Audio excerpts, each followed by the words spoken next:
আজকে থেকে বহু বছর আগে, আমার কথাটা একটু শুনেন, বহু বছর আগে একটা ধর্মযাজক ছিল খ্রিস্টান। আমাদের ইয়াং জেনারেশনের সমস্যা কি, তারা সামনে একটা কিছু দেখলে দৌড় দিয়ে ওখানে যাওয়ার চেষ্টা করে।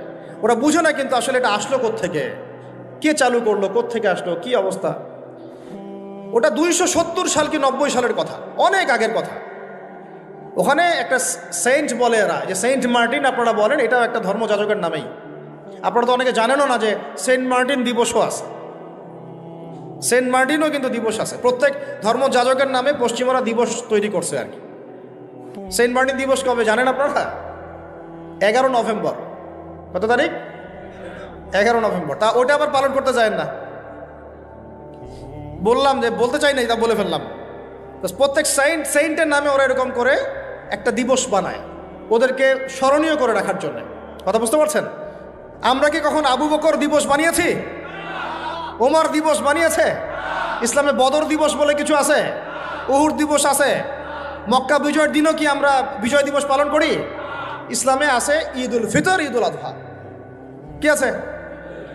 ঈদ উল ফিতর, ঈদ উল আজহা আছে। আমাদের আশুরা আছে, মুহররম আছে, ওখানে ইবাদত আছে।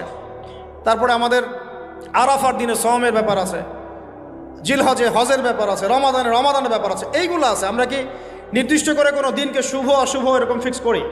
এই দিনটা শুভ, এই দিনটা অশুভ? নাউজুবিল্লাহ, এগুলো তো শিরক। এগুলো কি? ওই সাইন্টের নাম ছিল ভ্যালেন্টাইন। ও নিজে ছিল একজন চরিত্রহীন, ছোট ছোট মেয়েদেরকে ফুসলিয়ে ফাসলিয়ে বিছানায় নিত আর, এবং ওটাকে সে বৈধতা দেওয়ার চেষ্টা করত। ওদের জেনারেশন, ওদের প্রজন্ম তো এরকমই, দেখেন না আপনারা? ওদের ওখানে, ওদের তো ফ্রি দেশ, কি বলে ফ্রি দেশ, মানে যে যার সাথে করতে পারে। এখানে বৈবাহিক সম্পর্ক করে করতে হবে জরুরি না। ওখানে যে যার, এটা বাক স্বাধীনতা, ওদের ব্যক্তি স্বাধীনতা। ইচ্ছা হইলো একজন মদ খাইলো, গিয়ে রাত কাটাইলো, কোনো সমস্যা নাই। ইচ্ছা হইলো একটা ছেলের সাথে রাত কাটাইলো, কোনো সমস্যা নাই। নাউজুবিল্লাহ। ইচ্ছা হইলো একটা হিজড়ার সাথে রাত কাটায়, কোনো সমস্যা নাই। ইচ্ছা হইলো, মানে কি বলবো, একটা ছেলে 5টা মেয়ের সাথে একসাথে জেনা করলো, তাও সমস্যা নাই। 5টা ছেলে মিলে একটা মেয়ের সাথে জেনা করলে কোনো সমস্যা নাই। এইগুলো আরো ভিডিও করে করে করে করে ইন্ডাস্ট্রি বানাইছে এরা। ওই ইন্ডাস্ট্রির নাম দিয়েছে পর্ন ইন্ডাস্ট্রি। কি ইন্ডাস্ট্রি? Porn industry. এগুলো যেগুলো অনলাইনে দেখানো হয়, এগুলো কোনোটা বাস্তব না, রিয়েল না, এগুলো শুটিং করা। এগুলো কি জাস্ট যেমন নাটক সিনেমা আপনারা দেখেন শুটিং করা, এগুলো কি বাস্তব? স্ক্রিপ্ট লেখা হয়, 10টা ক্যামেরা থাকে, লাইট ক্যামেরা অ্যাকশন, তারপর শুটিং শুরু হয়। ঠিক পর্ন ইন্ডাস্ট্রিটা এরকম একটা ইন্ডাস্ট্রি, এটা কোনো রিয়েল কিছু না। ওইটা সারা দুনিয়ার মানুষকে এরকম বেহায়াপনা নগ্নতা ছড়িয়ে দিয়ে ইন্টারনেটের মাধ্যমে প্রত্যেকটা দেশে দেশে পুরা দুনিয়া ছড়াই দিল। এই হলো এই সভ্যতা। ওই সভ্যতার এই ছিল সাইন্ট বলা হয়, মানে সেন্ট ধর্মযাজক। জেনা করত, এর বৈধতা দেওয়ার চেষ্টা করত। তো ওই সময়ে যে রাষ্ট্রপ্রধান ছিল, ওর নাম সম্ভবত ক্ল্যাডিয়াস না কি জানি হবে, আমার মনে নাই, অনেকদিন আগের পর। মেবি দ্বিতীয় ক্ল্যাডিয়াস হতে পারে, নামটা ভুলও হতে পারে, দেখে নিয়েন চেক করে। এ আবার ছিল একটু সৎ। এ দেখছে না, এগুলো তো চলবে না, এরকম ধর্মের নাম দিয়ে আপনি মেয়েদের সাথে এরকম করবেন, কি বলে নষ্টামি করবেন, এগুলো চলবে না। ওকে ধরে জেলখানায় ঢুকাইছে। জেলখানায় ঢুকানোর পরে একজন কারারক্ষী আছে, ওই কারারক্ষীর মেয়ে আবার অন্ধ, আর এ সাইন্ট আবার চিকিৎসকও ছিল, সে আবার ট্রিটমেন্টও করত, চিকিৎসকও ছিল। তো সে চিকিৎসা করে করে ওই মেয়েটার চোখ কিছুটা ভালো করে দেয়। পরে ওই মেয়ের সাথেও আবার জেনায় লিপ্ত হয়। এরপরে একে ফাঁসি দেওয়া হয়। এরও প্রায় 200 বছর পরে, 400 মনে হয় 90 সাল কি 93 সালের দিকে এসে ওই পরের জেনারেশনের কোনো এক রাজা, ওর নামও ভুলে গেছে, এগুলো মনে রাখতেও চাই না, আসলে মনে রাখার বিষয়ও নয়। সে এসে ওই দিবসটাকে চালু করলো, যে সে একটা খুব বড় মস্ত প্রেমিক ছিল, মহাপুরুষ ছিল, মহাপ্রেমিক ছিল, তাকে স্মরণ করে রাখা উচিত, স্মরণীয় করে রাখা উচিত। ওই সময় থেকে যে 14 ফেব্রুয়ারি ভ্যালেন্টাইন্স ডে চালু হয়েছে। এরপরে ইউরোপের মধ্যে, শোনেন, ইউরোপের মধ্যে কয়েকটা দেশ ছাড়া কেউই এটাকে গ্রহণ করে নাই। ইতালিতে এই ঘটনাটা ঘটছে, স্বয়ং ফ্রান্সও এটা অনেক সময় গ্রহণ করে নাই। ফ্রান্সে 1779 সালের দিকে, 1779 সালের দিকে ফ্রান্স সরকার এটাকে নিষিদ্ধ করছিল। ওরাই মানে নাই, অস্ট্রিয়া হাঙ্গেরি মানে নাই, জার্মানি মানে নাই। এরা বলছে এইসব নষ্টামি আবার দিবস পালন করার কি আছে। ওরা কিন্তু মুসলিম ছিল না, অমুসলিম, তারাই মানে নাই। তারপরে মধ্যপ্রাচ্যের অনেক কান্ট্রি তো মানেই নাই, পাকিস্তানও মানে নাই, ইন্দোনেশিয়াও এটা হারাম ব্যান করছে, অনেক কান্ট্রি এটাকে ব্যান করে দিয়েছে। শুধু দুইটা কান্ট্রির কথা বলবো। কয়টা বলেন? দুইটা কান্ট্রি। একটা নাম ব্রিটেন, ওই যে আপনারা লন্ডন যেতে চান যেখানে, আরেকটার নাম হচ্ছে আমেরিকা। শুধুমাত্র ব্রিটেনই প্রতি বছর প্রায় 100 কোটি পাউন্ড খরচ করে এই দিবসটাকে জিয়ে রাখার জন্য এবং সারা বিশ্বটাকে ছড়ায় দেওয়ার জন্য। আর কত শুনবেন, এগুলো বলতে থাকলে এগুলো নিয়েই রাত পার করা যায়। মূল কথাটা হচ্ছে এটা থাকে, কিন্তু সভ্যতার অনেক বড় বড় রাষ্ট্র এটা গ্রহণ করে নাই, গ্রহণ করে নিয়েছে তোমরা যুবক ছেলেরা, যুবতী মেয়েরা গ্রহণ করলা, তোমরা যারা মুসলিম কান্ট্রির ছেলে মেয়েরা গ্রহণ করলা, তোমরা যারা আল্লাহ তোমাদেরকে মুসলিম পরিবারে জন্ম নেওয়ার তৌফিক দিয়েছিলেন। গ্রহণ করলো কারা? যারা উম্মতে মুহাম্মাদি বলে দাবি করে। চিন্তা করা যায়। আর বাংলাদেশে সুবহানাল্লাহ, বাংলাদেশে এটা কিন্তু ছিল না 1993 সালের আগ পর্যন্ত। এটা ছিল না। কত সাল বলেন? 1993 সালের আগ পর্যন্ত বাংলাদেশে এটা চালু হয় নাই। আপনারা হিস্ট্রি ঘাটেন, পড়েন যে কবে থেকে এটা শুরু হলো। 1993 সালে ওই সময় একটা পত্রিকা ছিল, সম্ভবত তার নাম জয় জয় দিন, নাম শুনছেন? ওর একটা সম্পাদক ছিল, তার নাম হচ্ছে শফিক রহমান। কি রহমান? অনলাইনে ঘাটেন, দেখেন পাবেন। এ লন্ডনে থাকতো, ওখানে পড়াশোনা করছে, ওখানকার কৃষ্টি কালচার শিখে এসে 1993 সালে প্রথম বাংলাদেশের মাটিতে এইভাবে ঢাকঢোল পিটায় এই বিশ্ব ভালোবাসা দিবস চালু করা হলো, যার মধ্য দিয়ে এই কাজগুলো এখন হচ্ছে। কত সালে? 1993। এই যে ইয়াং জেনারেশন কেউই জানে না, এগুলা ছুটতেছে, একটার পিছনে ছুটতেছে। আমাদের ইয়াংদের মূল প্রবলেম এটা, একটা সামনে কিছু দেখলেই দৌড় দেওয়া শুরু করো, আর দাঁড়াও রে ভাই, দেখো এটা কার, কোত্থেকে আসছে, এর সাথে আমাদের কোনো সম্পর্ক আছে কিনা, এটা আমাদের সংস্কৃতি কিনা, এটা করলে আল্লাহ আবার আমাকে ধরবে কিনা, রসুল আবার আমার উপর রাগ হবে কিনা কিয়ামতের মাঠে, আমার আমল নামে আবার গোনা জমাবে কিনা, এগুলো হিসাব আমি কেমন করে দিব, এই চিন্তা করতে হবে না? তুমি তো ভাই মুসলিম পরিবারের যুবক, মুসলিম পরিবারের যুবতী, তোমাদের দ্বারা তো এটা আশা করা যায় না। অন্যরা করুক, সেটা না হয় আলাদা বিষয়, আমরা ওগুলো দেখতেও চাই না কে কী করে। 1993-তে এটা বাংলাদেশে আসে, আবার বাংলাদেশে আবার ডাবল জাহেলিয়াত আসছে। কীরকম? যেটা আবার অন্য কান্ট্রিতে আসে নাই। বাংলাদেশে এই দিনে আবার আরও একটা দিবস একসাথে, ওটার নাম পহেলা ফাল্গুন। কি নাম বলেন? এই দুইটা মিলে এখন উদযাপন হবে কালকে থেকে। তো এই উদযাপন করতে আপনাদের সাগর পারে সব ভিড় জমায় ফেলছে, হোটেল সব বুকড, 3 গুণ 4 গুণ ভাড়া। মাশাআল্লাহ, আপনারাও তো যারা হোটেল মালিক আছেন এই সুযোগ লুফে নিচ্ছেন। হ্যাঁ, ব্যবসা বেশি হবে, তারপরে খাওয়া দাওয়ার হোটেলের প্রাইস বেশি হবে। শোনেন, একটা হারামকে কেন্দ্র করে যা কিছু অর্জন করবেন সব হারাম। একটা হারামকে কেন্দ্র করে যা কিছু অর্জন করবেন আপনি, সবই হারাম। বরং এখন আপনার বলা উচিত ছিল ইমানদার হলে, আমার হোটেল আজকে বন্ধ, আমি এই দিবস উপলক্ষে ভাড়া দিই না। সাগরের সামনে তারা এগুলো করতেছে, সাগরের এক একটা ঢেউ এটা সাক্ষী থাকতেছে। এই সাগরের এক একটা ঢেউ, যে ঢেউ আল্লাহর হুকুমে আসে, আল্লাহর হুকুমে চলে।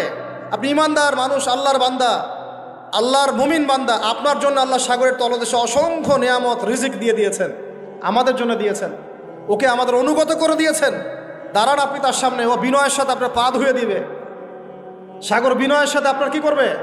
পা ধুয়ে দিবে। আর এই সাগরকে আল্লাহ যদি কোনোদিন বলেন এইখানে এরকম এই অশ্লীলতা হয়েছে, বেহায়াপনা হয়েছে, জেনা হয়েছে, ব্যভিচার হয়েছে, সমকামিতা হয়েছে, এই সাগর তুমি এই সমস্ত এলাকাবাসীকে ধ্বংস করে দাও, কি করবেন সেদিন?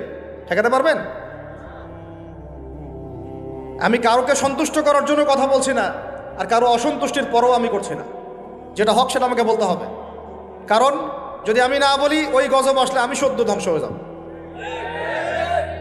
আল্লাহ পাক চাইলে এক দিনের মধ্যে এমন সুনামি দিতে পারেন, পুরা কক্সবাজার কেন বাংলাদেশ পানির তলে চলে যেতে পারে। এই জায়গাকে বেছে নিছে এই জেনা দিবস পালন করার জন্য। চিন্তা করেন কার ক্যারেক্টার, কার আদর্শ এটা ফলো করতেছে।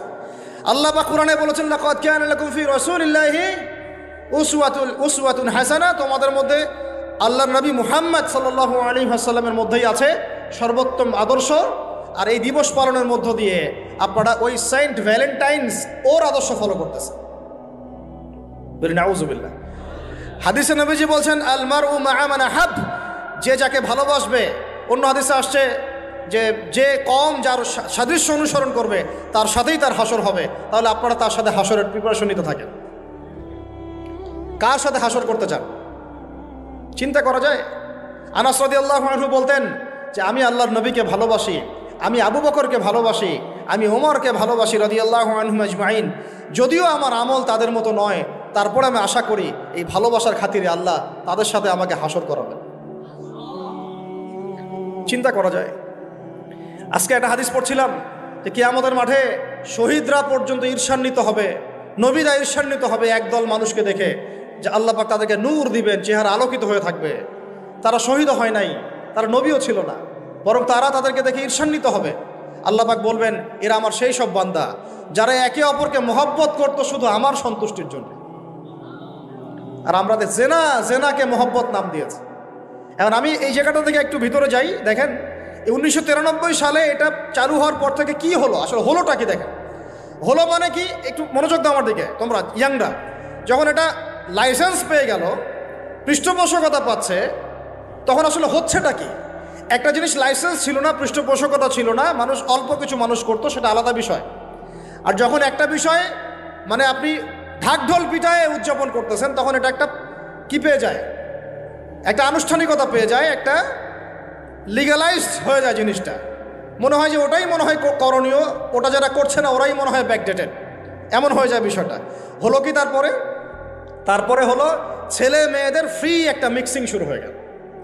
ছেলে মেয়ে মানে আল্লাহ পাক যে বলেছেন যে তোমরা দৃষ্টি নিচু করো, এটা যে কোরআনে আছে যে একটা গায়রে মাহরামের দিকে চোখ পড়লে যদি খারাপ চিন্তা চলে আসে চোখটা কি করো, নিচু করো, ছেলে হোক মেয়ে হোক। এই আয়াত কোরআনেই পড়ে থাকলো। চক্ষু নিচু করো তো দূরের কথা, চোখে চোখ রেখে এখন কিস করতেছে মনে করেন বিষয়টা, তাই না? কথা কি বুঝতে পারেন? আল্লাহ পাক কোরআনে বলছেন, আমি শর্ট করে বলতেছি যাতে আপনাদের টাইমটাও মানে একটা ফ্যাক্ট, আপনার বাসায় গিয়ে পড়ে দেখবেন। আল্লাহ পাক কোরআনে বলেছেন ওয়ালা তাকরাবা হাযিহিশ শাজারা। একটু বোঝার চেষ্টা করেন। এই কথাটা আল্লাহ পাক বলেছেন আমাদের পিতা এবং মাতাকে, আদম আলাইহিস সালাম এবং হাওয়া আলাইহিস সালামকে। দেখো তোমরা জান্নাতের সব জায়গায় ঘোরো, খাও, কোনো সমস্যা নাই। ওয়ালা তাকরাবা হাযিহিশ শাজারা। এই গাছে উঠবা না, কথাটা এমন না। এই গাছের পাতা ধরবা না, কথাটা এমন না। এই গাছের ফল টান দিও না, কথাটা এমন না। এই গাছের ছায়ায় বসিও না, কথাটা এমন না। আল্লাহ পাক বলছে ওয়ালা তাকরাবা, এই গাছের কাছেও, আরো জোরে বলেন, এই গাছের কাছেও যেও না। ফল খাওয়া তো দূরের কথা, গাছে উঠা তো দূরের কথা, গাছের নিচে বসা তো দূরের কথা, কাছেও সেম কথা আল্লাহ পাক সূরা বনী ইসরাঈলের মধ্যে বলছেন ওয়ালা তাকরাবুজ জিনা, তোমরা জেনার কাছেও। বলা হয় নাই যে তুমি দেখা সাক্ষাৎ করো না, ভ্যালেন্টাইন্স ডে পালন করো না তথাকথিত, তুমি ওর হাত ধরো না, তুমি ওর দিকে খারাপ নজরে তাকিও না, তুমি সব করো কিন্তু মানে বিশেষ কাজটা করো না, তার সাথে অন্তরঙ্গ মিলিত হয়েও না, এগুলো বলা হয়নি। কি বলা হচ্ছে? ওর কাছেও।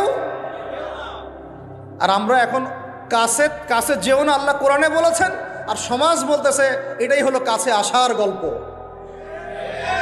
এটা কি কাছে আসার? তাহলে কোরআন একদিকে যাচ্ছে, সুন্নাহ একদিকে যাচ্ছে, আপনার ইসলাম একদিকে যাচ্ছে, আল্লাহ একদিকে, রাসূল একদিকে, সমাজ। তাহলে নিঃসন্দেহে এই সমাজের উপর আল্লাহর বরকত নাজিল হবে, আল্লাহর রহমত আসবে।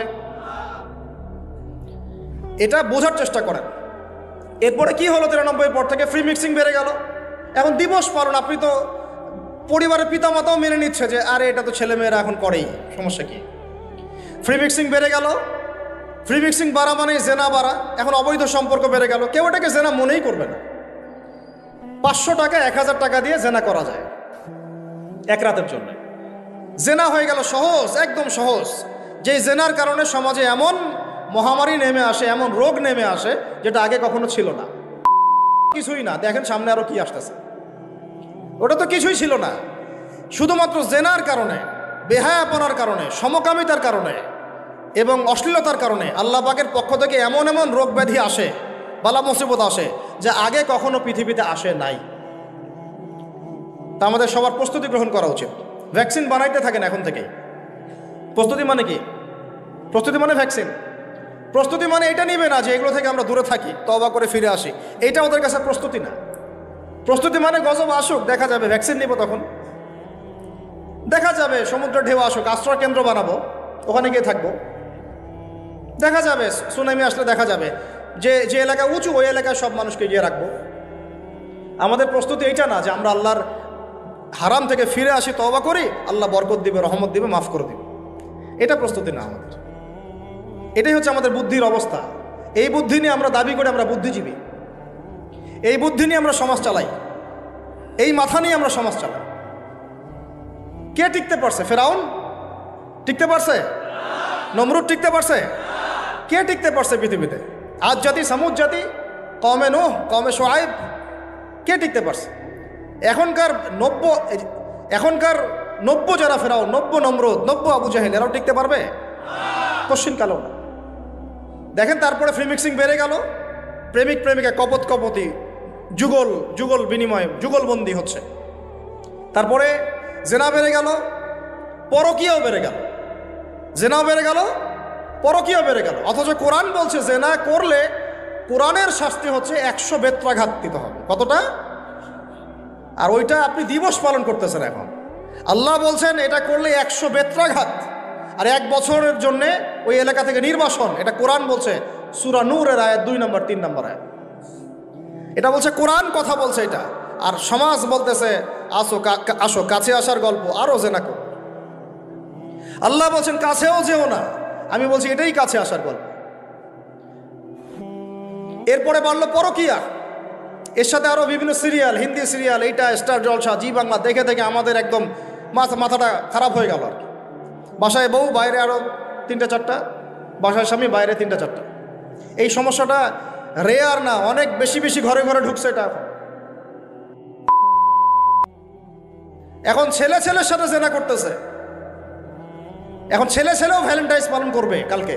নাউজুবিল্লাহি মিন যালিক, নাউজুবিল্লাহি মিন যালিক। এটা কওমে লূত, এটা কোন কওম? কওমে লূত। আল্লাহ পাক ওই কওমকে এরকম করে মাটি থেকে উপরে উঠিয়ে পাথর নিক্ষেপ করে সবগুলোকে থেতলা করে মাটিতে দাফন করে দিয়েছিলেন। এখনও আপনি গুগল সার্চ করে দেখেন, জর্ডানের ডেড সি, মৃত সাগর, ওই জায়গাটা ছিল, কওমে সাদুম ওখানে থাকতো। নিদর্শন সামনে পড়ে আছে। আর আমাদের নবীজি বলছেন তোমরা যদি সমকামী কাউকে পাও, আল্লাযী আমিলা আমালা কওমি লূত, যে কওমে লূতের আচরণ করেছে, ফাকতুলুল ফাইলা ওয়াল মাফউলা বিহি, তাহলে যে করেছে ওকে এবং যার সাথে করা হয়েছে দুইটাকে হত্যা করবা। কে বলেছেন? আপনার নবী, জি, যিনি সমাজ চালান তার নবী, যার হাতে সব অথরিটি আছে, আপনার নবী কথা বলেছেন। আপনি আপনার নবীর সামনে হাউজে কাউসারে কিভাবে দাঁড়াবেন এই ফিকির আপনি গ্রহণ করেন। আরো বলেছেন তিনি, উরজুমুলা আলা ওয়াল আসফালা মিনহুমা উরজুমুহুমা জামিআ, তোমরা সমকামী কাউকে পাইলে উপরে আছে যে আর নিচে যে আছে দুইটাকে এক রজম করে থেতলা করে হত্যা করবে। এটা কি ব্যক্তির জন্য এই দায়িত্বটা বর্তায় না এটা উপরের লেভেলের দায়িত্ব? এই হলো আল্লাহর বিধান, রাসূলের বিধান, আর এই হলো সমাজ, এই হলো আমাদের অবস্থান। এরপর আমরা দাবি করতেছি আমরা মুসলমান, আমরা মানে মরার সাথে সাথেই জান্নাতে চলে যাবো। নাউজুবিল্লাহ, চিন্তা করা যায়? আমরা দাবি করতেছি আমরা মুহাম্মদ সাল্লাল্লাহু আলাইহি ওয়াসাল্লামের উম্মত, আমরা তার হাতে হাউজে কাউসারও চাই, তার সুপারিশও মানে প্রত্যাশা করি, আর পুরো জীবনটা উপর থেকে নিচ পর্যন্ত তার বিরুদ্ধাচরণ করে চালাচ্ছি। এটা আমাদের দেশে 1993 থেকে শুরু হলো। তারপরে পরকীয়া এগুলো আরও বাড়তে থাকলো। এর উপর আবার একটা ব্যাপার আছে, এর উপর আবার ওই 90-এর দশক থেকে এই পর্নোগ্রাফিও ছড়ায় দেওয়া হলো সব জায়গায়। মানে ভিতরে ভিতরে ফোনে ফোনে ছেলেমেয়েরা পর্ন দেখতেছে।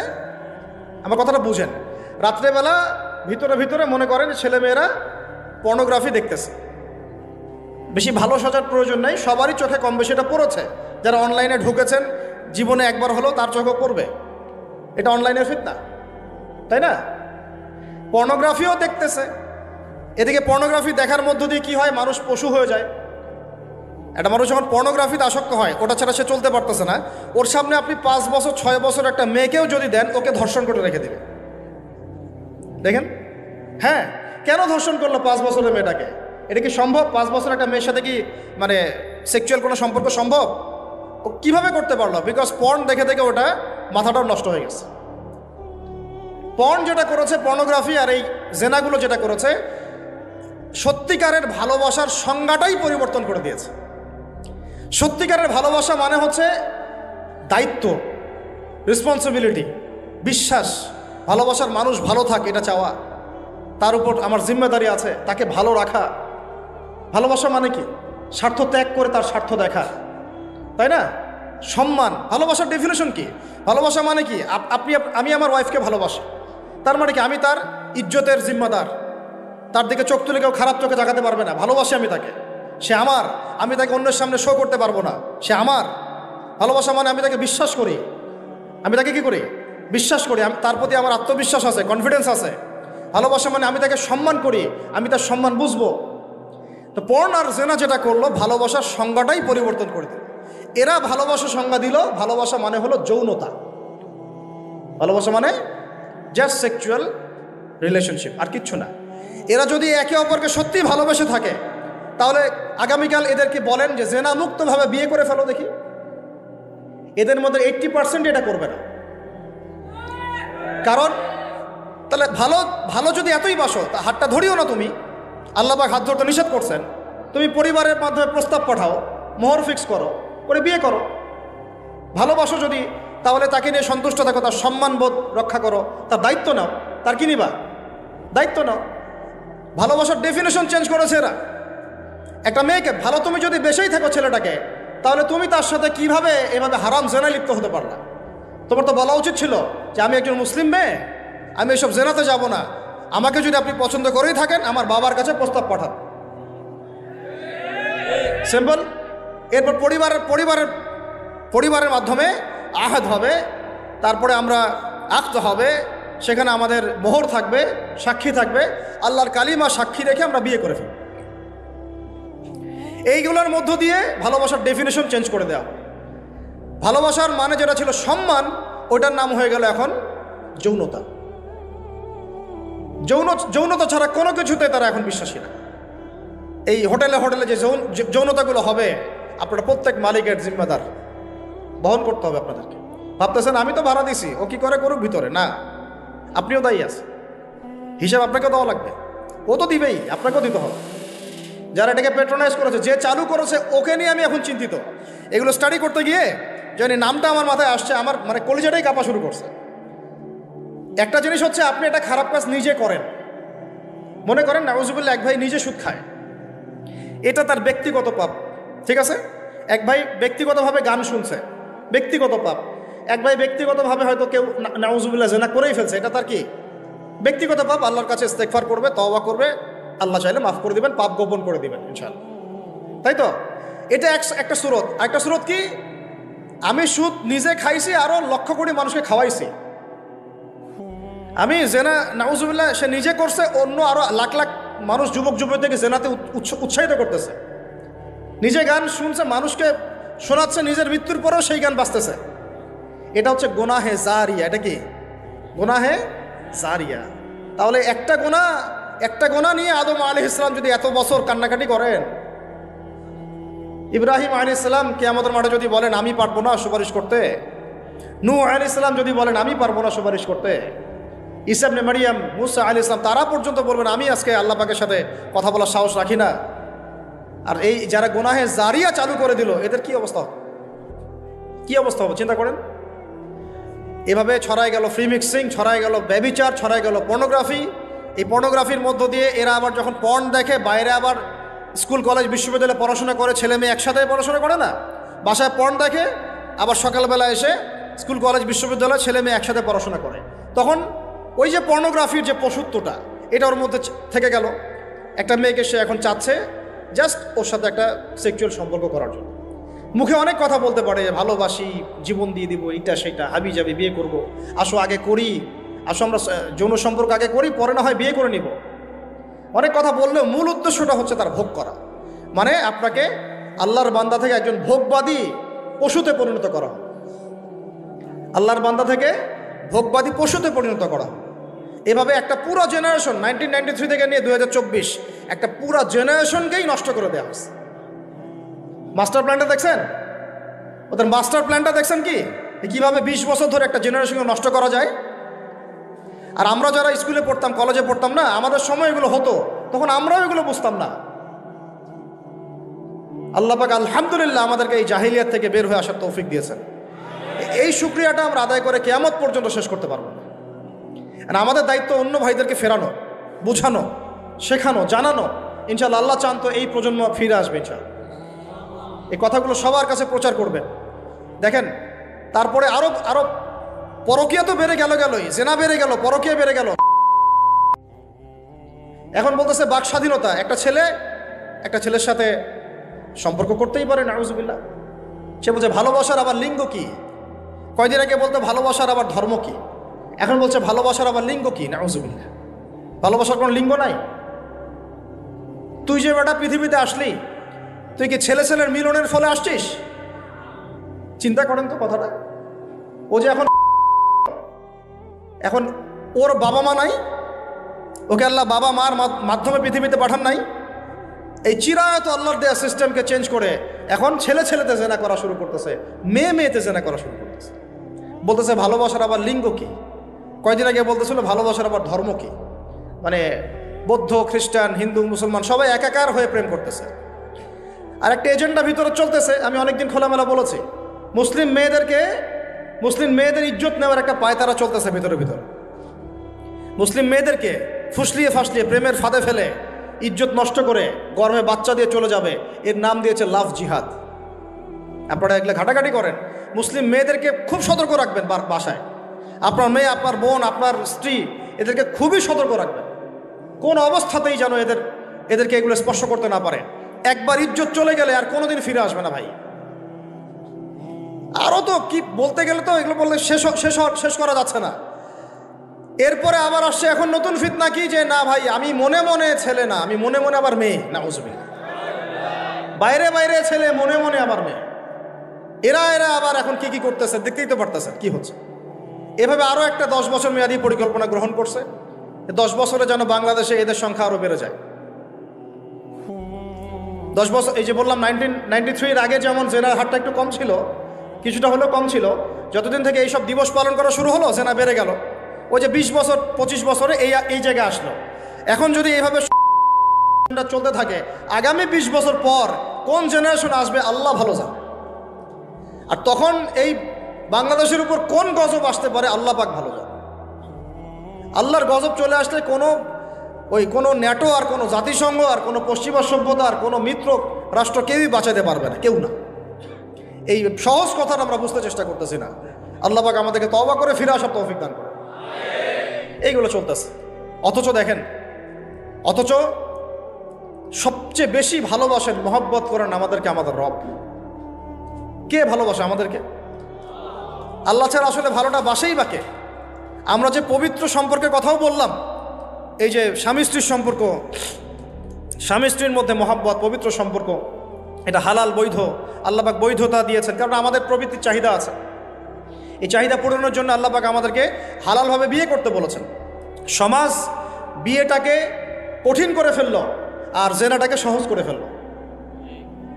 বিয়ে কঠিন হয়ে গেল, এরা এখন বিয়ে করতে পারবে না চাইলে। 21 বছর না, 20 বছর বয়স হলে সে বিয়ে করতে পারবে না। 20 বছর একটা ছেলে আগামীকাল এই তথাকথিত ভালোবাসা দিবস পালন করতে পারবে, জেনা করতে পারবে। কেউ বলার কিছু নাই, কেউ বলার নাই, কেউ দেখার নাই। চলছে, মানে এভাবেই চলছে। সমুদ্রের পানিতে ভেসে গেছি আমরা। একটা মেয়ের বয়স 17 বছর, সে কালকে জেনা করবে। অগণিত মেয়ে কালকে 17 বছরের মেয়ে জেনা করতে পারে, আল্লাহ হেফাজত করুন। কিন্তু এখন বিয়ে করতে পারবে না। বিয়ে করতে গেলে সমস্যা। তাহলে চিন্তা করেন, পয়সার এক পিঠ যদি আপনি দেখান, অপর পিঠ দেখতে হবে। এক পিঠে যদি এই সমস্যা হয়, অপর পিঠে কী পড়তে সেটা দেখতে হবে, আমাকে বুঝতে হবে। বিয়ে কঠিন হয়ে গেল, জেনা সহজ হয়ে গেল। আবার বাসায় ধরেন একটা পুরুষের সামর্থ্য আছে, চাহিদাও বেশি, সামর্থ্য আছে অনেক, চাহিদাও বেশি। সমাজে বিধবা মেয়ে পড়ে আছে, তালাকপ্রাপ্তা মেয়ে পড়ে আছে, এতিম মেয়ে পড়ে আছে, বিয়ে করার মানুষ নাই। এখন সমাজে যদি কোনো সৎ পুরুষ একাধিক বিয়ে করে, তাকে সমাজে বাঁকা চোখে দেখা হবে। কিন্তু এই পুরুষে যদি বিয়ে না করে বাইরে আরো 10টা মেয়ের সাথে অকাম কুকাম করে, তাকে কিচ্ছু বলা হবে না। বলেছি আমি, কোরআন একদিকে, সুন্নত একদিকে, ইসলাম একদিকে, সমাজ এই সমাজের তাকদির খারাপ। এভাবেই নবী সাল্লাল্লাহু আলাইহি ওয়াসাল্লাম পেরেশান ছিলেন কিভাবে সমাজের মানুষকে ফেরানো যায়। আজকে আমরাও পেরেশান। আল্লাহ পাক সবার আগে আমাকে ইসলাহ দান করেন, আমার পরিবারকে দান করেন, আমাদের প্রত্যেক দিনই ভাই বোনকে দান করেন। তো এখন কথা হচ্ছে এগুলো চলছে আমাদের চোখের সামনেই। কিন্তু দেখেন প্রিয় ভাইয়েরা, আল্লাহ পাক শাস্তি বলেছেন 100 বেত্রাঘাত। কেউ যদি আবার বিবাহিত হয়ে এই কাজ করে, জেনা করে, তাহলে তার শাস্তি কি বলেছেন? বলা হয়েছে কোমর পর্যন্ত মাটিতে পুঁতে ফেলে তাকে পাথর নিক্ষেপ করে হত্যা করতে হবে। এটা কোরআন এবং হাদিসের শাস্তি। আর আমরা কি করছি দেখেন। আমি 2টা হাদিস বলি আপনাদেরকে, শোনেন, ইয়াংরা শোনেন। এই 2টা হাদিস আজকে ভুলবেন না। আলোচনা অনেক লম্বা হচ্ছে তো অনেক কিছু ভুলে যেতে পারে, এই 2টা হাদিস ভুলেন না। একটা হচ্ছে 3 জন ব্যক্তি একবার একটা গুহায় আটকা পড়ছে। 3 জন বন্ধু বা ভাই তার একটা গুহার মধ্যে আটকা পড়ে গেছে। ঝড় হচ্ছে, গুহার মুখটা বন্ধ হয়ে গেছে পাথর দিয়ে, বের হওয়ার কোনো জায়গা নাই। এখানে নিশ্চিত মৃত্যু, কোনো সুযোগই নাই বাঁচার। তারা অনেক চেষ্টা করে বের হতে পারলো না। শেষমেশ তারা বলছে যে আমাদের যদি কোনো নেক আমল থাকে, সে নেক আমলের ওসিলা করে আল্লাহর কাছে দোয়া করি, আল্লাহ চাইলে আজকে আমাদেরকে বাঁচাতে পারে। একজন বলছে, আল্লাহ, আমার মা ছিল, পিতামাতা ছিল, তো মাকে আমি দুধ পান না করি আমার সন্তানদেরকে কখনো খাওয়াতাম না। একদিন গিয়ে দেখি যে মা ঘুমিয়ে গেছে, আমার বাচ্চারা কান্নাকাটি করছে, তবু আমি আমার বাচ্চাকে কান্না অবস্থায় রেখেছি, মাকে খাওয়াই নাই, ওদেরকে খাওয়াই নাই। আগে মাকে খাওয়াইছে, তারপর ওদেরকে খাওয়াইছে। আজকে ঘরে ঘরে মাদের সাথে কি আচরণ দেখেন, কি একটা অবস্থা দেখেন সমাজে, কি প্রজন্ম তৈরি করেছেন। মারা এখন বৃদ্ধাশ্রমে চলে যাচ্ছে, শিক্ষিত মা, তাই না? মায়ের পায়ের নিচে আপনার জান্নাত। আর এটাও একটা ব্যাপার যে মায়েরা আবার হাজরা আলাইহিস সালামের মতো হবেন না, যে মায়েরা সারা আলাইহিস সালামের মতো হবেন না, আয়েশা খাদিজা রাদিয়াল্লাহু আনহুমা তাদের মতো হবেন না, তো আপনাদের গর্ভ থেকে তো এর চেয়ে ভালো সন্তান আশা করা যায় না। সমস্যা সব দিকে আছে না? তো এই দোয়া করার সাথে সাথে একটু সরে গেল আল্লাহর পক্ষ থেকে, এই পাথরটা একটু সরে গেল, সুবহানাল্লাহ। কিন্তু বের হওয়ার জন্য এনাফ না। এরপরে আরেকজন দোয়া করছে যে আল্লাহ, আমার একজন কর্মচারী ছিল, টাকা পাইতো আমার কাছে কিছু, তো সে একদিন বেতন না নিয়ে চলে গেছে। টাকাটা দিয়ে আমি কিছু পশু কিনেছি, মানে গবাদি পশু। এই গবাদি পশু 2টা থেকে 4টা, 4টা থেকে 8টা হতে হতে অনেকগুলো হয়েছে।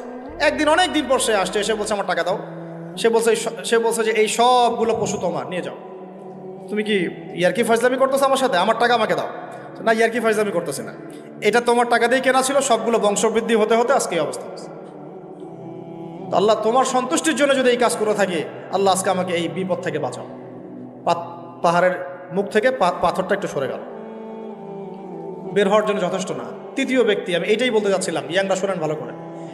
3য় ব্যক্তি সেজদায় পড়ে আল্লাহকে বলছে, হাত তুলে আল্লাহকে বলছে, আল্লাহ, আমার একজন খুব সুন্দরী চাচাতো বোন ছিল, কাজিন, আমি তাকে পাইতে চাইতাম। বুঝেন না? পাইতে চাইতাম মানে কি? তাকে পেতে চাইতাম, অফার করতাম। সে রাজি হয় না।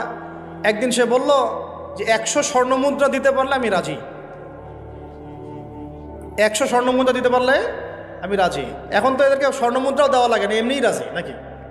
জেনা করার জন্য কি এমনিই রাজি, খালি একটু। আসলে সত্যি কথা বলতে কি, একটা মেয়ে যদি চায় যে আমি আমার ইজ্জত ধরে রাখবো, কোনো ছেলের ক্ষমতা নাই সেই ইজ্জত নষ্ট করে। এটাই সত্য কথা। আমার স্ত্রী এই কথাটা খুব জোরালোভাবে আমাকে বলে, আমি যখন রাস্তায় হাঁটবো, আমি যদি চাই, তাহলে কোনো ছেলে আমার কাছে ঘেঁষতে পারবে না। আমি সুযোগ দিলে তখন ঘেঁষতে পারবে।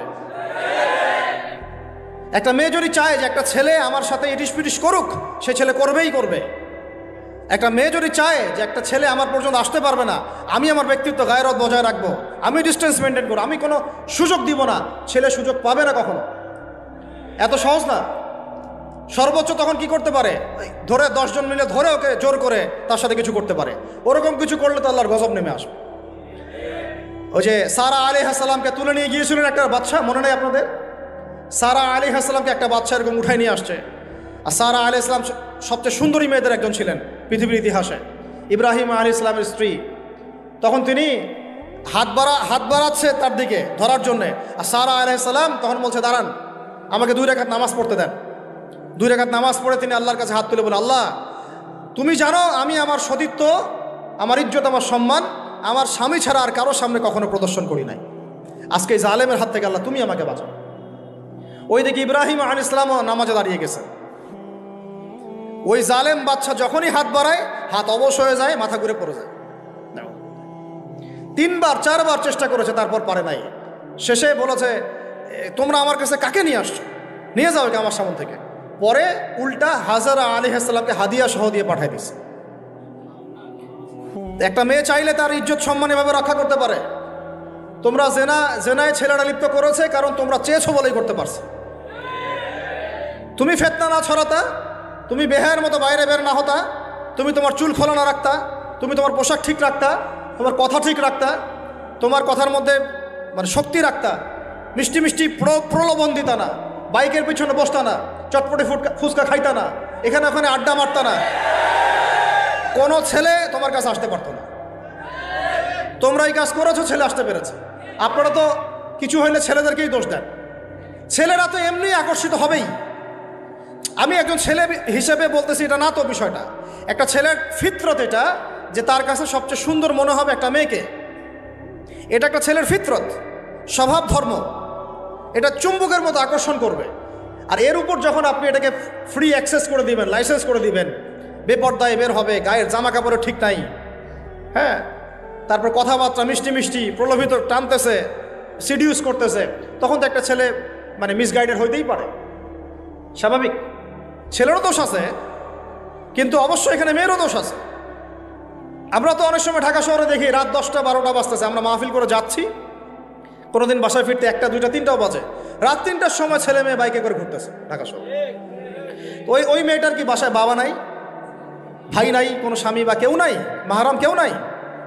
তো আমরা সুযোগ দিচ্ছি বলেই তো আমাদের ঘর পর্যন্ত ঢুকতে পারছে। সবার আগে মেয়েদেরকে শক্ত হইতে হবে। আর মেয়ের বাবা যারা, আমি তো নিজেও মেয়ের বাবা, আমরা বাচ্চাদের সাথে সময় কাটাই আর ভাবি যা কী যে হবে ভবিষ্যতে আল্লাহ ভালো জানেন। কিভাবে মেয়েকে মানুষ করব, কিভাবে সতীত্ব রক্ষা করবে আমাদের মেয়েরা, যা চলতেছে। যাই হোক, ওই জায়গায় আসেন, ওই ছেলেটা তখন 100 স্বর্ণমুদ্রা অর্জন করেছে, কষ্ট করে আর্ন করেছে, যে আপনাদেরকে বলে যে নিজের পায়ে দাঁড়াও তারপরে তোমার সাথে রাজি। সে অনেক কষ্ট করে 100 স্বর্ণমুদ্রা অর্জন করে মেয়ের কাছে গিয়েছে, চাচাতো বোনকে বলেছে যে স্বর্ণমুদ্রা নাও, এখন বলো তুমি রাজি না রাজি না। সে মেয়ে বলছে হ্যাঁ ঠিক আছে। তো এখন দুজনের মধ্যে যা হওয়ার তাই হচ্ছে, অ্যাডাল্ট আপনারা সবাই বুঝেন। কিন্তু এখন মূল যে কাজটা, স্বামী স্ত্রীর যে মূল মিলন, এই মিলনটা করার জন্যে সেই ছেলেটা বসছে। হাদিসের মধ্যে আসছে এভাবে, 2 পায়ের মাঝখানে বসে পড়ছে ছেলেটা, এখনই জাস্ট শুরু করবে। তখন ওই মেয়েটা বলে উঠছে যে হে আল্লাহর বান্দা, আল্লাহকে ভয় করো, আমি আমার সতীত্ব কখনো নষ্ট করি নাই, তুমি আল্লাহকে ভয় করো। এই কথাটা যখনই বলছে তখন ওই ছেলের মনের মধ্যে এমনভাবে একটা রিয়াকশন জন্ম নিয়েছে, আল্লাহর পক্ষ থেকে এমন একটা নূর আর হেদায়েত চলে আসছে, ওই অবস্থা থেকে ছেলেটা উঠে চলে গেছে এবং স্বর্ণমুদ্রাও দিয়ে দিচ্ছে যে স্বর্ণমুদ্রাও আমার দরকার নেই, যা। এবার সেই গুহার মধ্যে বন্দি অবস্থায় আল্লাহর কাছে হাত তুলে দোয়া করতেছে, আল্লাহ তুমি যদি জানো ওই কাজটা আমি তোমার সন্তুষ্টির জন্য করেছিলাম, আজকে আমাকে এই সাক্ষাৎ এই মৌতের হাত থেকে বাঁচাও। সাথে সাথে এই পাথর সরে গেছে। এই হাদিসটা আমি এই কারণে বললাম, যদি আপনি আমি জেনা থেকে বেঁচে থাকতে পারি, ইনশাআল্লাহ তাআলা আল্লাহ পাক সাক্ষাৎ মৃত্যুর মতো এই আযাব থেকেও, বিপদ থেকেও আল্লাহ বাঁচাতে পারে। এটা একটা হাদিস, সবাই মনে রাখবেন। দ্বিতীয় একটা বলি, এটা আমাদের সব বিবাহিতদের জন্য। আজকে তো বিবাহিতরাও অভাব নাই। আর আমি আশ্চর্য হয়ে যাই যে বিবাহিত একটা ছেলে, বিবাহিত একটা পুরুষ তার স্ত্রীকে এভাবে বেহায়ার মতো কিভাবে সবার সামনে শো করতে পারে। বিয়ে আপনি করলেন, মোহর আপনি দিলেন, সম্পদ আপনার, তার সতীত্ব আপনার, তার সম্ভ্রম আপনার, আপনি নিজে কেন ওকে এভাবে সবার সামনে উত্থাপন করতেছেন?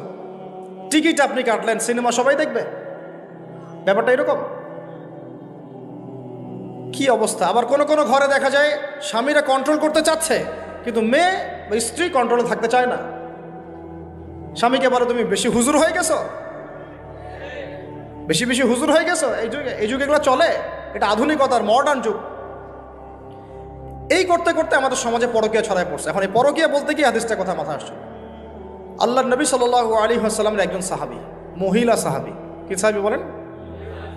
এরকম ঘটনা দুই একটা ঘটেছে, আমি একটা বলতেছি খালি।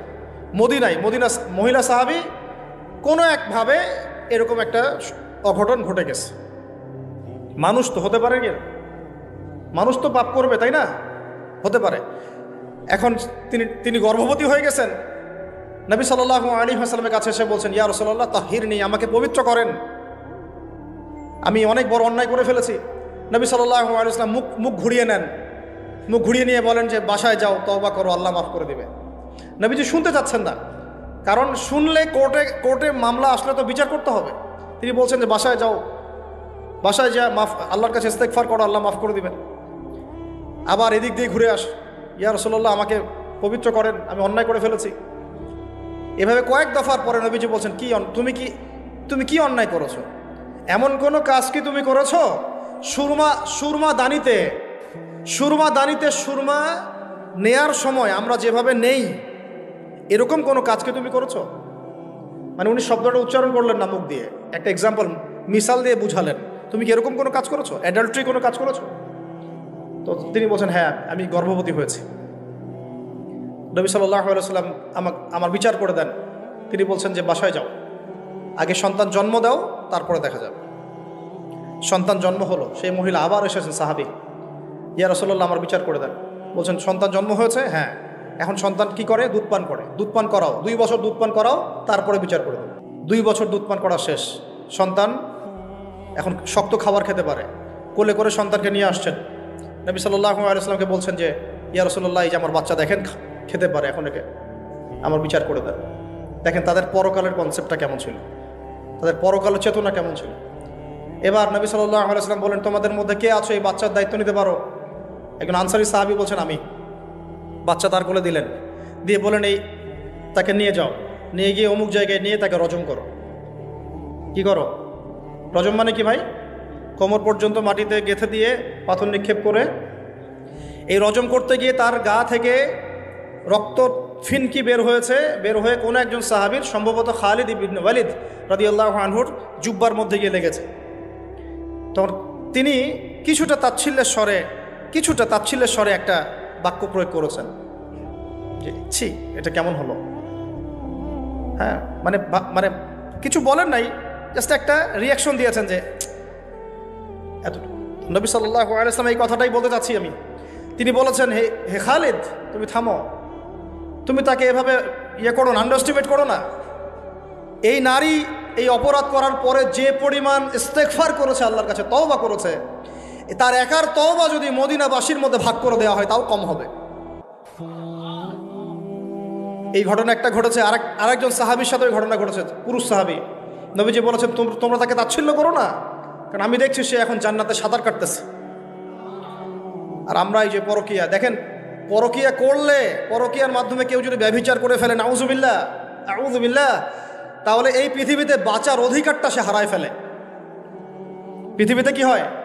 বাঁচার অধিকারটা সে হারায় ফেলে। ঠিক কেউ যদি সমকামিতা করে, এই পৃথিবীতে বাঁচার অধিকারটা সে হারায় ফেলে। নবীজি স্ট্রেট বলেছেন, ফাকতুলুল ফাইলা ওয়াল মাফউলা বিহি, যে করবে যার সাথে করা হবে দুটাকেই হত্যা করে ফেলো। কেউ যদি ধর্ষণ করে, বাঁচার অধিকারটা হারায় ফেলে। কিছু পাপ আছে যেগুলো করলে তওবা ইস্তেগফার করা যায়, আল্লাহ হয়তো মাফও করে দিবেন, কিন্তু পৃথিবীতে বাঁচার অধিকারটা মানুষ হারায় ফেলে। এইটাকে আমরা এইভাবে প্রমোট করতেছি এখন। কে এগুলো নিয়ে ফিকির করে? এখন মনে করে যে এটা তো আধুনিকতা।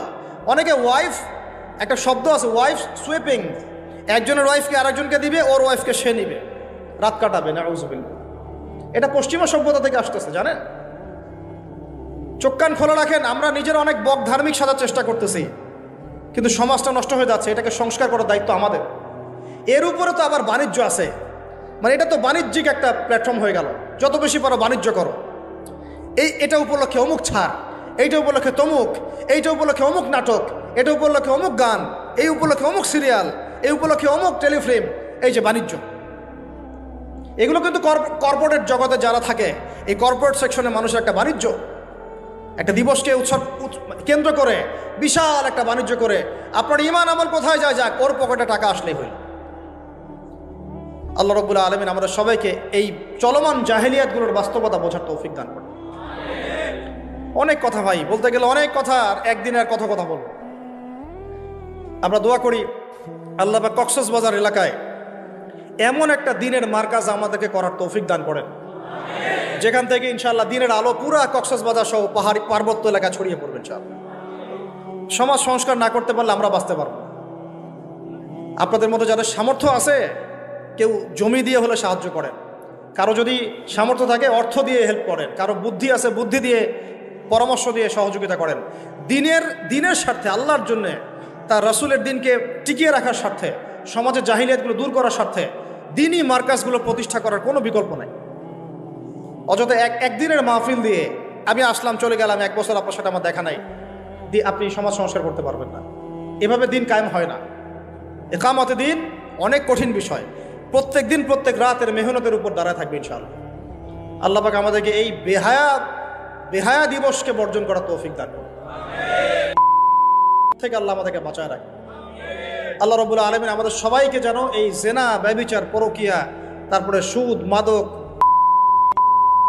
সমস্ত ফিতনা থেকে আল্লাহ আমাদেরকে হেফাজত করেন।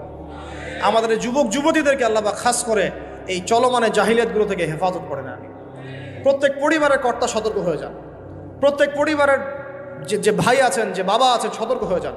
আপনার পরিবারটাকে আপনি শক্ত হাতে দমন করেন, কঠোরভাবে, দেখবেন ইনশাআল্লাহ অ্যাটলিস্ট আপনার ঘরটা পবিত্র রাখেন। সবাই যার যার পরিবারের দায়িত্ব নেই, ইনশাআল্লাহ দেখবেন সমাজ ঠিক হয়ে গেছে ইনশাআল্লাহ। আমার স্ত্রীকে আমি এসব করতে দিব না, ওর ক্ষমতা আছে করবে, করলে ওকে আমি তালাক দিয়ে রেখে দেব, শেষ, সোজা কথা। ও আমরা এইভাবেই কথা বলি বাসায়, এক কথায় চলবা, এক কথা উঠবে, এক কথায় বসবা, দ্বিতীয় কথা যেন বলতে না হয়। আমি আমার পরিবারকে ঠিক করলে কেন আমার স্ত্রী বাইরে যাবে, কিভাবে যাবে? আমি বলতেছি না যে সে বাইরে যাইতে পারবে না, প্রয়োজনে তার প্রয়োজন পূরণ করতে পারবে না, এমন তো না বিষয়টা। বেপর্দায় এভাবে যাবে কেন?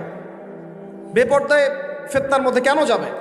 আমার মেয়ে, আমি জন্ম দিলাম, আমি বড় করতেছি, আমি খাওয়াই, আমি খাওয়াই বলতে কি আমরা উপার্জন করি, আমরাই খেতে খাওয়াই নাকি? আমরা ওসিলা না রিজিকের, আমরা কামাই রোজগার করে নিয়ে আসি। আমি খাওয়াই বলতে বোঝাচ্ছি আমরা কামাই রোজগার করে নিয়ে আসি, আমাদের ভালোবাসা দিই, মহব্বত করি, তিলে তিলে আদর মহব্বত দিয়ে বড় করি। আমার মেয়ে কেমন করে বাইরে যায়? কেমন করে বাইরে যায়? কোন সাহসে যাও? আমি বাবা হয়ে বেঁচে থাকতেও কিভাবে যাইতে পার? গেলে ওকে একদম খাওয়ার বন্ধ করে দিবেন। আমার ছেলে বালেগ হয়েছে, নামাজে যাবে না কেন? যাবে না কেন? যদি না যায় আমি ওর খাওয়া বন্ধ করে দিব। শাসন করতে হবে সবসময়, কিন্তু মিষ্টি কথা চিরা ভিজে না। আল্লাহ পাক কোরআনের মধ্যে হেদায়েত দিতে উৎসাহিত করেছেন, এখানেই আবার আইনগুলো নাজিল করেছেন।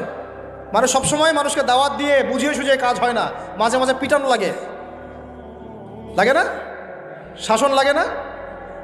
লাগে। তো আমরা যদি আমাদের পরিবারের মেয়েদেরকে নিয়ন্ত্রণ করতে পারি, ছেলেদেরকে নিয়ন্ত্রণ করতে পারি, দেখবেন আস্তে আস্তে ইনশাআল্লাহ এটা কমে গেছে। আর যদি এভাবেই গা ছাড়া দিয়ে দেন, আমি বলেছি বেশি দিন লাগবে না, আর 10টা বছর পরে নাউজুবিল্লাহ আমরা আশ্রয় চাই আল্লাহর কাছে, এমনটা যেন না হয়। দেখবেন যে এটা এমন হারে বেড়ে গেছে যে ঘরে ঘরে নাউজুবিল্লাহ, এই তাদাত, এই সংখ্যা দিন দিন বাড়তেছে। আপনাদের শহরে, আপনাদের এই অনেক এই যে এখানে আমি অনেক মাহফিল করেছি, অনেকেই আমাকে চিরকুট দিয়েছিলেন যে ভাই এখানে সমকামিতা বেড়ে যাচ্ছে, এই বিষয়ে কিছু বললেন। চিন্তা করেন, ভিতরে ভিতরে এগুলো চলতেছে, হোটেলে চলতেছে। আপনারা ভালো মানুষে যে বসে থাকলে হবে না, এত ভালো মানুষ হতে আল্লাহ পাক বলেন নাই। আল্লাহ পাক বলেছেন সৎ কাজে আদেশ করো, অসৎ কাজে কি করো? নিষেধ করো। এবং আপনি আপনার জায়গায় আল্লাহ বিরোধী কোনো কিছুকে প্রশ্রয় দিবেন না।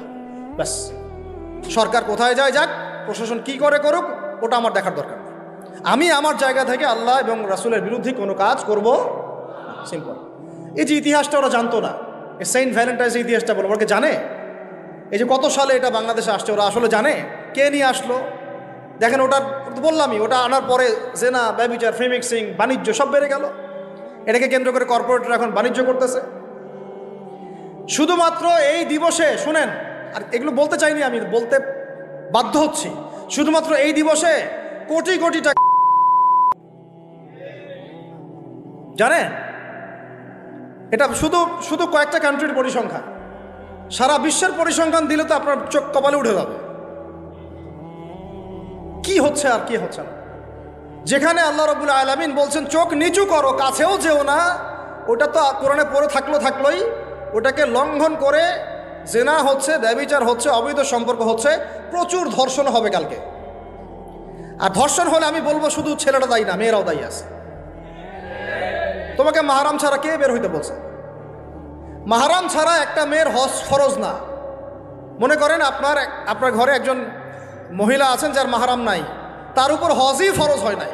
মাহরাম ছাড়া যার হজই ফরজ হয় না, তাকে মাহরাম ছাড়া এভাবে হোটেলে একটা ছেলের সাথে বাইকে যেতে কে বলছে?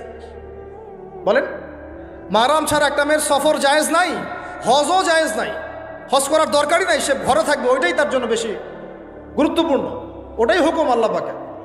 আর সে মাহরাম ছাড়া এইভাবে এখানে ওখানে ঘুরে বেড়াবে, ছেলের সাথে আড্ডাবাজি করবে, টাঙ্কি মারবে, চটপটি ফুচকা খাবে, এরপর 4-5টা ছেলে মিলে ওকে ধর্ষণ করে দিলে সব দোষ ওই ছেলের উপর আসবে? আমার তো মন চায় যে প্রথমে আগে এই মেয়েগুলোকে শায়েস্তা করি। হ্যাঁ, ছেলেগুলোকে তো কর্ম করবোই, আগে মেয়েগুলোকে করি।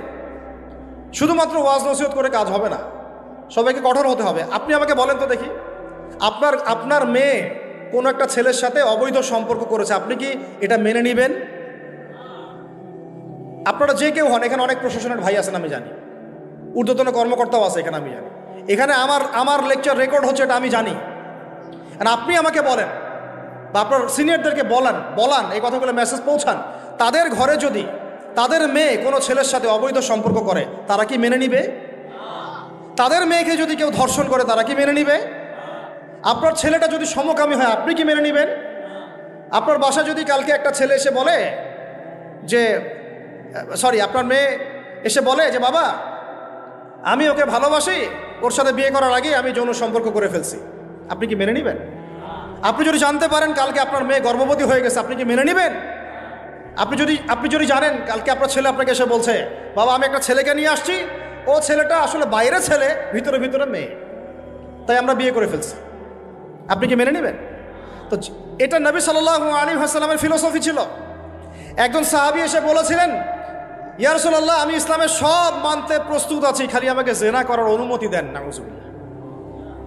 সাহাবীরা রাগ হয়ে গেছেন, এই কার সাথে কি কথা বলো, বেয়াদবি করতে। নবী সাল্লাল্লাহু আলাইহি ওয়াসাল্লাম বললেন দাঁড়াও, তাকে ছাড়ো, আমি বুঝাচ্ছি।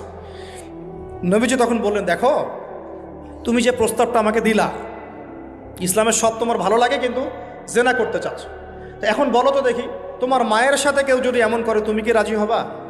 সে বলছে না। তোমার খালার সাথে করলে না, তোমার বোনের সাথে না, তোমার স্ত্রীর সাথে না, তাহলে যেটা তুমি অন্যের ক্ষেত্রে চাচ্ছ না, পছন্দ করো না, সেটা কেন তুমি তোমার ক্ষেত্রে চাচ্ছ? এভাবে চিন্তা করলে আমাদের আর কথা বলার দরকার আছে? আল্লাহ পাক আমাদের সবাইকে কথাগুলো বোঝার তৌফিক দান করে। এখন শেষ করে দিচ্ছি এই পয়েন্ট থেকে। দেখেন, আমাদেরকে সবচেয়ে ভালোবাসেন আমাদের রব আল্লাহ। সত্যিকারের ভালোবাসার ডেফিনেশনটা হচ্ছে যে আপনি নিঃস্বার্থভাবে কাউকে ভালোবাসেন। আমাদের আশপাশে যারা আছে, যারা হালাল, ইভেন হালাল, আমার মা, আমার বোন, আমার বাবা, আমার স্ত্রী, আমার ছেলে, আমার মেয়ে, এদেরও যদি কখনো স্বার্থে আঘাত পড়ে দেখবেন সেও আপনার পাশ থেকে সরে যাচ্ছে। এমন হয় নাই কখনো? আপনার বন্ধু, আপনার ব্যবসার পার্টনার, আপনার বস, আপনার কলিগ, ওদের স্বার্থে আঘাত হলে ওরাও সরে যাচ্ছে পাশ থেকে, জিগরি দোষ সরে গেল পাশ থেকে, হয় না এমন? ভালোবাসা দুই প্রকার, বলেন কয় প্রকার? আমার সাথে বলেন, এখানে শেষ করে দিব 10টা মিনিট। ভালোবাসা কয় প্রকার? একটা হচ্ছে নিঃস্বার্থ ভালোবাসা। কি স্বার্থ? কোনো স্বার্থ নাই, নিঃস্বার্থভাবে ভালোবাসা। আরেকটা হচ্ছে কোনো না কোনো স্বার্থ জড়িত আছে এমন ভালোবাসা। আপনার স্ত্রীর চাহিদাও যদি আপনি পূরণ করতে ব্যর্থ হন, দেখবেন স্ত্রীর সাথে আপনার গন্ডগোল লেগে যাচ্ছে, যদিও সে হালাল বৈধ, তাই না? এমন হয় না অনেক সময়? আমি তো অনেকদিন বলেছি, অনেকদিন আগেও বলেছি, 5 বছর 6 বছর আগে, যে মানুষ আসলেই মানুষের অবস্থানকে মূল্যায়ন করে।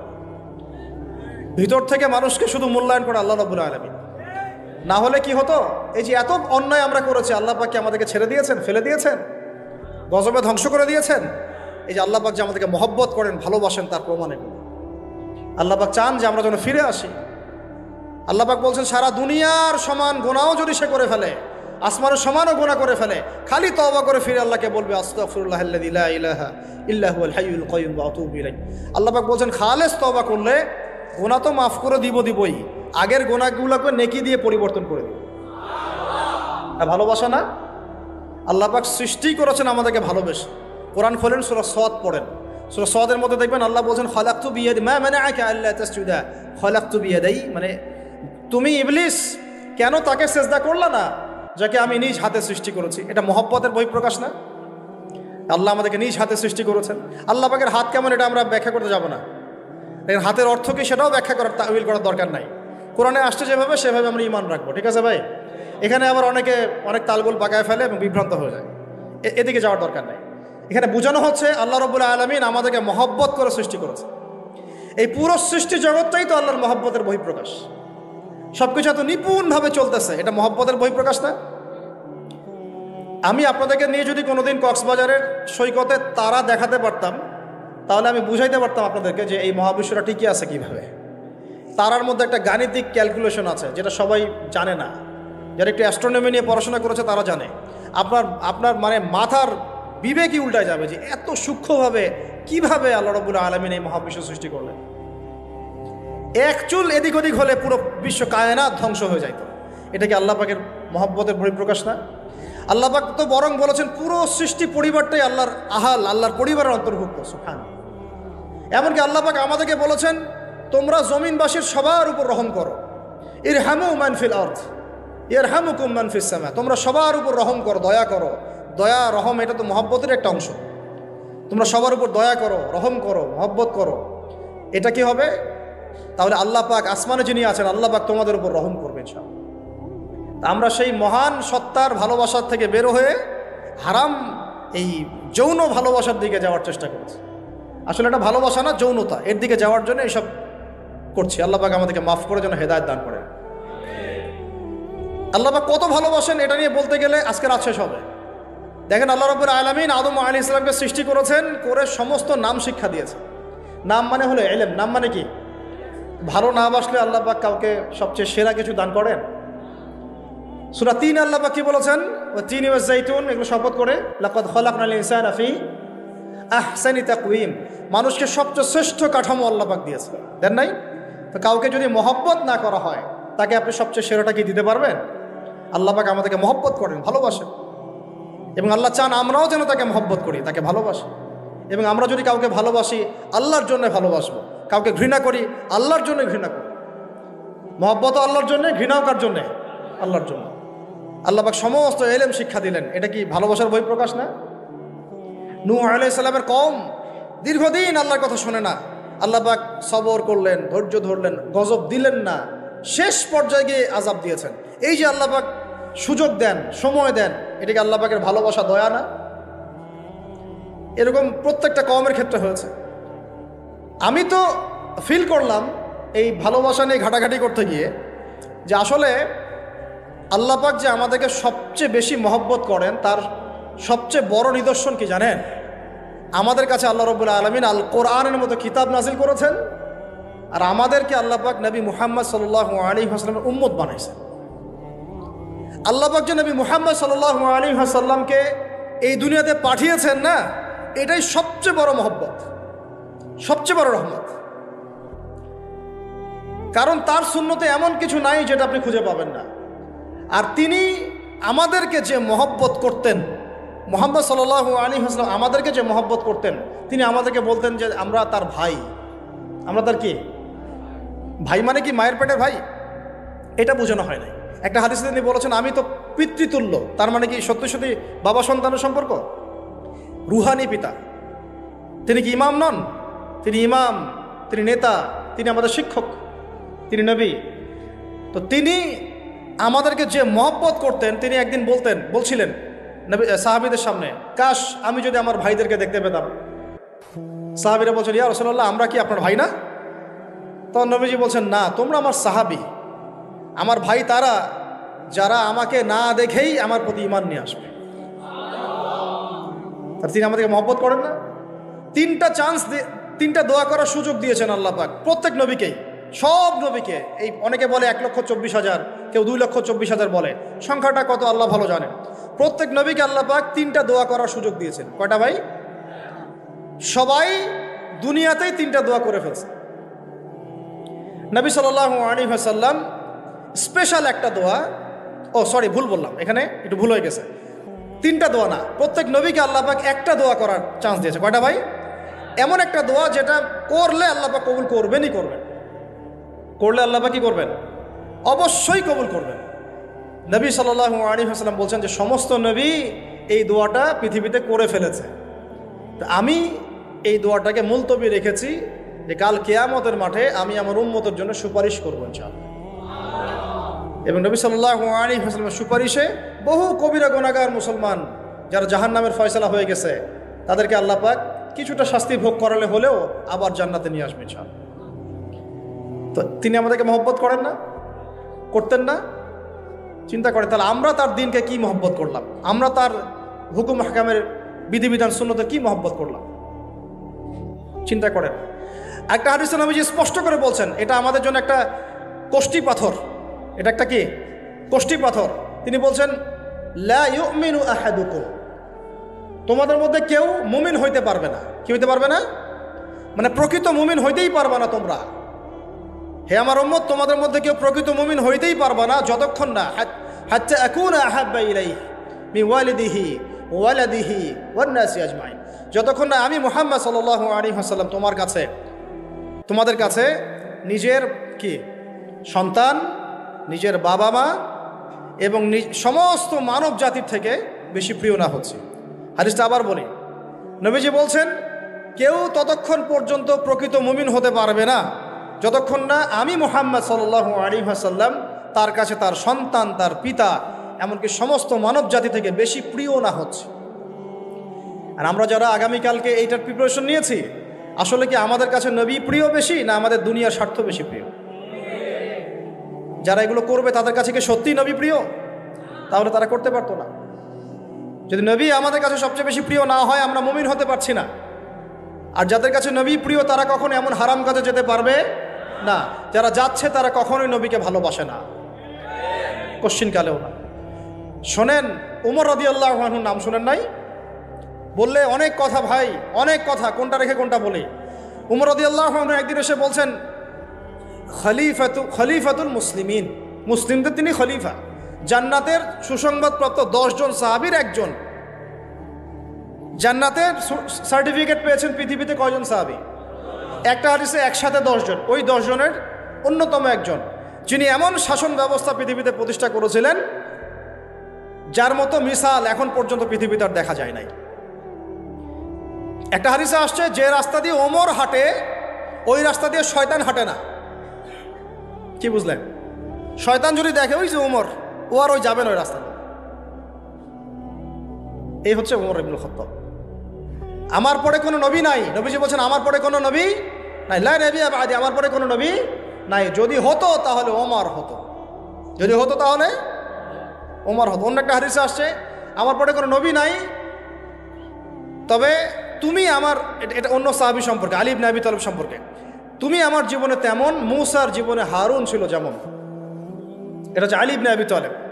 তো এখানে কথা হচ্ছে ওমর রাদিয়াল্লাহু আনহুর মতো মানুষ নবীর কাছে এসে বলছেন সাল্লাল্লাহু আলাইহি ওয়াসাল্লাম, ইয়া রাসূলুল্লাহ ওয়াল্লাহি লা উহিব্বুক, আল্লাহর কসম করে বলছি আমি আপনাকে অনেক মহব্বত করি, ইল্লা মিন নাফসি, আমার নফসের চেয়ে বেশি না। মানে আমি আমার জানের চাইতে আপনাকে বেশি মহব্বত করি না। কথা কি বুঝতে পারতেন কি? মানে আমি আপনাকে অনেক মহব্বত করি ইয়া রাসূলুল্লাহ, সব কিছু থেকে বেশি মহব্বত করি, কিন্তু আমার নিজের জানের চেয়ে বেশি না। নবী সাল্লাল্লাহু আলাইহি ওয়াসাল্লাম বলছেন লা ইয়া ওমর, এখনো মুমিন হওনি ওমর। কাকে বলছেন? কাকে বলছেন? জান্নাতের সার্টিফিকেট প্রাপ্ত একজন মানুষকে। লা ইয়া ওমর, এখনো হওনি। তখন নবী সাল্লাল্লাহু আলাইহি ওয়াসাল্লামকে তিনি একটু পর আবার বলছেন, এখন থেকে আপনি আমার কাছে সবচেয়ে বেশি প্রিয় সব কিছু থেকে, এমনকি আমার নফসের থেকেও বেশি প্রিয়। তখন নবীজি বলছেন এখন তুমি মুমিন হলে। তাহলে যারা আমরা নবীর সুন্নতের খেলাফ এইসব অপসংস্কৃতি, নোংরামি, জেনা, ব্যভিচার, কনসার্ট, নাটক, সিনেমা, পরকিয়া, এইসব তথাকথিত ভালোবাসা দিবস, এই জেনা দিবসগুলো পালন করছি, আমরা কি আসলেই নবীকে ভালোবাসি? আমরা কি সত্যি আল্লাহকে ভালোবাসি? আল্লাহ পাক আমাদেরকে বোঝার তৌফিক দান করেন না, জাহিলিয়াত থেকে ফিরে আসার তৌফিক দান করেন। এরকম প্রচুর ঘটনা। ভালোবাসা তো এগুলোর নাম। ভালোবাসা কাকে বলে জানেন?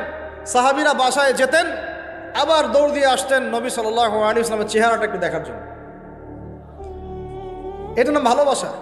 আপনারা যদি উমরা করতে যান, হজ করতে যান, দেখবেন বারবার আপনার নবীর রওজায় গিয়ে সালাম দিতে মন চাইবে, যে আরেকবার দেখা করে আসি, আরেকটু দেখা করে আসি, আরেকবার সালাম দিয়ে আসি। ভালোবাসা, কোনো স্বার্থ আছে এখানে? নবী সাল্লাল্লাহু আলাইহি ওয়াসাল্লাম কি আমাদের কাছে কোনো স্বার্থ দাবি করেছেন? আল্লাহ করেছেন? এগুলো ভালোবাসা। এই ভালোবাসা হলো প্রকৃত ভালোবাসা। আর এগুলো যেটা চলছে এটা হচ্ছে যৌনতা। এগুলো কি চলছে? যৌনতা। ভালোবাসার নাম দিয়েছে এখন যৌনতা। এগুলো ভালোবাসা না, এগুলো পাশবিকতা, প্রবৃত্তির দাসত্ব। প্রবৃত্তি মানে মন যা চায় তাই করতে চাচ্ছে। আপনার মন চাইছে একটা মেয়ের সাথে রাত কাটাবেন, এটাকে আপনি ভালোবাসা নাম দিলেন, কিন্তু এটা হচ্ছে ভালোবাসা না, এটা কি প্রবৃত্তি, পশুত্ব, দাসত্ব, পশুত্বের দাসত্ব করছেন। আল্লাহ পাক আমাদেরকে কথাগুলো বোঝার তৌফিক দান করেন। এরকম সাহাবীরা কত ত্যাগ করেছেন। তালহা রাদিয়াল্লাহু আনহুর নাম শুনেন না অনেকেই। নবী সাল্লাল্লাহু আলাইহি ওয়াসাল্লাম উহুদ যুদ্ধের দিন সংকটময় একটা অবস্থায় ছিলেন।